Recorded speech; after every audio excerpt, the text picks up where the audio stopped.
Nós vamos agora partir para o que essa radiação ionizante faz no corpo do ser humano, ou seja, como ela afeta o ser humano, o trabalhador.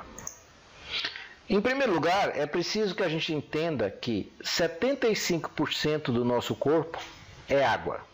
Então, se pegarmos toda a matéria do nosso corpo, 75% de todo o nosso corpo é água. E a água é um dos elementos que mais sofre ionização. Como é que funciona isso? A molécula de água ela é composta de 2 átomos de hidrogênio e 1 de oxigênio. Então, H2O. Então, 2 de hidrogênio e 1 de oxigênio. E tem uma carga neutra, ou seja, não é positiva nem negativa.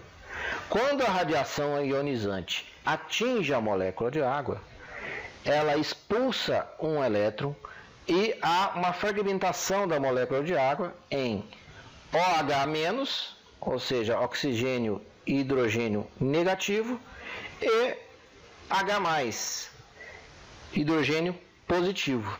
Esse OH-, oxigênio com hidrogênio negativo e hidrogênio positivo, são chamados de radicais livres.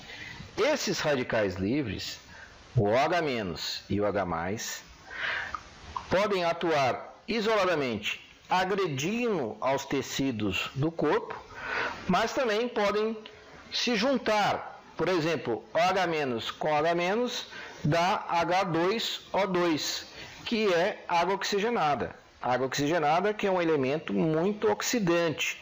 Nós sabemos o quanto uma água oxigenada é agressiva quando você passa, por exemplo, num cabelo, que ele descolore o cabelo. Então é um elemento muito oxidante. Esse elemento é altamente agressivo aos tecidos humanos. Assim também o H2. Então, esses radicais livres levam a uma agressão dos tecidos do corpo humano. A quantidade de radicais livres que será formado depende da intensidade da radiação, ou seja, depende da dose da radiação, depende da proximidade que você está da fonte, do tempo que você ficou exposto àquela radiação ionizante. Muito bem, para a gente entender o que acontece no corpo com essas radiações ionizantes, é muito importante a gente lembrar a célula básica do corpo humano. A célula, ela contém uma membrana externa, um interior aquoso chamado citoplasma, onde tem grande quantidade de água, onde ficam as organelas das células, mitocôndrios, etc.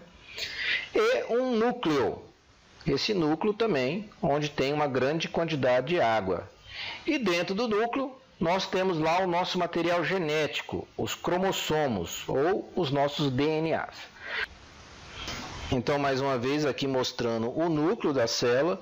Dentro do núcleo da célula nós temos o cromossomo, que é composto do nosso DNA, ou seja, do nosso material genético. As radiações ionizantes, elas atuam de 2 maneiras no DNA. Elas atuam diretamente ionizando a molécula do DNA, ou elas atuam na água lá dentro do núcleo, e esses radicais livres gerados da ionização da água agridem a molécula do DNA.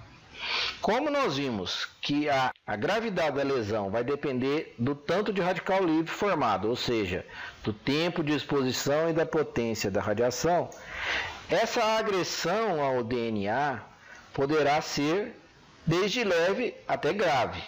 Então, há uma lesão do DNA, essa lesão cromossômica poderá gerar alterações do cromossomo, mutações do cromossomo, deleções do cromossomo, perda de parte do cromossomo, até a destruição total do cromossomo, até a destruição total do DNA.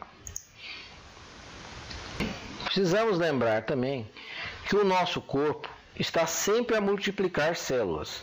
As células se dividem diariamente numa grande quantidade. Para vocês terem ideia, o nosso corpo produz trilhões de células por dia, cerca de 400 trilhões. E aí, como exemplo, nós temos O sangue. Para vocês terem ideia, o sangue leva 120 dias para trocar totalmente. Então, em 4 meses, o sangue que está no seu corpo hoje não existe mais, já está totalmente renovado. A pele leva 30 dias para trocar totalmente. Então, a pele de hoje do seu corpo não existe mais daqui 30 dias. E as células intestinais são mais rápidas ainda. Em 7 dias, elas estão trocadas. Muito bem, para a gente ter noção do grau de renovação celular, vamos pegar o exemplo do sangue. Nós, seres humanos, temos em média 5 litros de sangue circulando no nosso corpo. Cada ml de sangue contém 5 milhões de glóbulos vermelhos e 10 mil glóbulos brancos. O sangue se renova por completo em 120 dias. Portanto, em torno de 40 ml do sangue é renovado por dia. Se a gente multiplicar 40 ml por dia vezes 5 milhões vezes 10 mil, nós teremos 200 milhões de glóbulos vermelhos novos por dia no sangue e 400 mil glóbulos brancos novos por dia no nosso sangue. E essa renovação celular, essa multiplicação celular, ela ocorre com a divisão do núcleo, onde está o nosso material genético. Então, se vocês lembrarem da divisão celular, a gente lembra que há uma divisão do núcleo, para que cada célula tenha o seu núcleo. Portanto, há uma divisão do material genético. Esse material genético da célula-mãe, vamos dizer assim, se ele estiver com o cromossomo alterado, por exemplo, aqui uma mutação cromossômica, se houver essa mutação, as células-filhas também terão esse mesmo defeito. Então, o núcleo carregará o mesmo defeito genético. Então, a lesão do DNA causada pelas radiações ionizantes pode levar a uma série de efeitos, depende da gravidade da agressão a esse cromossomo, a esse material de DNA. Se a lesão for muito grave, a célula vai morrer. Se a lesão for pequena, tipo uma mutação, tipo uma deleção do cromossomo, essa célula vai ficar com esse material genético com problema, com um defeito no cromossomo. E isso pode levar, por exemplo, à formação de crianças com problemas genéticos. Aqui nós temos uma imagem de uma criança vítima de pais que sofreram com a radiação ionizante de Chernobyl. Chernobyl, vocês lembram que foi aquela usina nuclear que teve um acidente lá na Rússia. E as alterações cromossômicas podem levar a criar uma célula com defeito que se multiplica sem controle. Isso é o câncer. Então, o câncer é causado por alterações do material genético e esse material genético começa a gerar uma célula defeituosa que se multiplica com uma velocidade muito grande sem controle. Então, nós vimos que conforme a lesão que a radiação ionizante causa no DNA, nós teremos o efeito da morte da célula, o efeito sobre a genética da pessoa ou efeitos cancerígenos. Isso é muito importante para que a gente possa entender as doenças que os trabalhadores podem vir a ter com a exposição à radiação ionizante. Outra informação importante que a gente precisa saber é que alguns tecidos, ou seja, alguns órgãos do nosso corpo, são mais sensíveis à radiação ionizante do que outras. Então, células troncos da medula óssea são muito sensíveis à radiação. Células hematopoéticas, também da medula óssea, são altamente sensíveis à radiação. Isso aqui vai explicar para a gente por que muitas doenças ocorrem na medula óssea.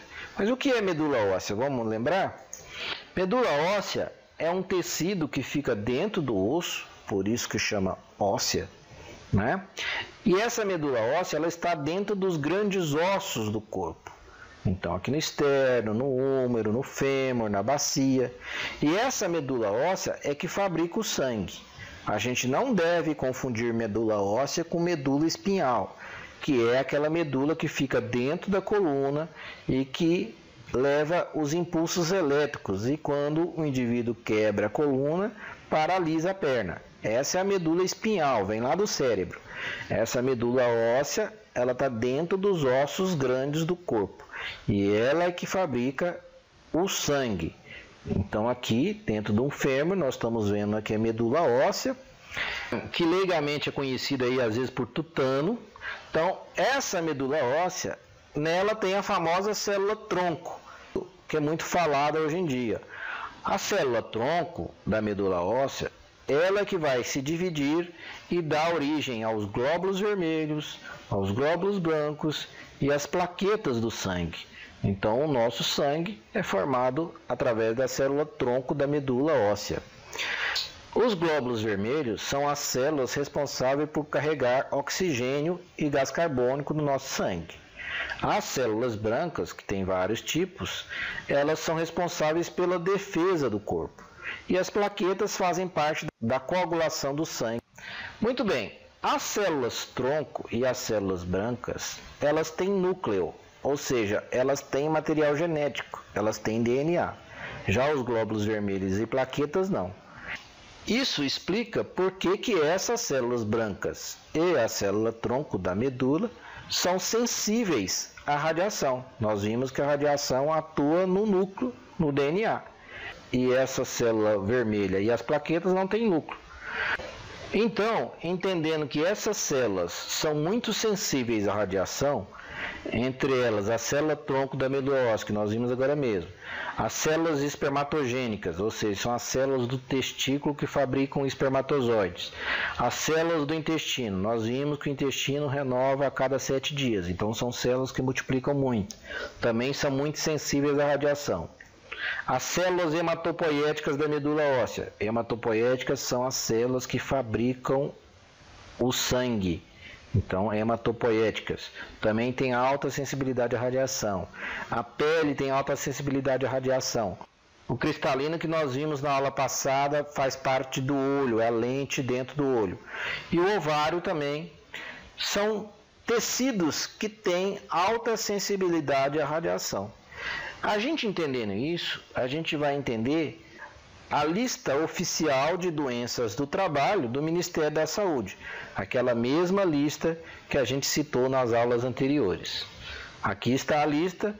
Se vocês não fizeram ainda o download dessa lista, estamos colocando novamente essa lista para download anexa a essa videoaula. Muito bem, se a gente for lá ver na lista oficial do Ministério da Saúde das doenças do trabalho e olhar em radiações ionizantes, vamos ver quais são as doenças que a lista oficial do Brasil traz. Então tá aqui, ó, neoplasias. Neoplasias são cânceres.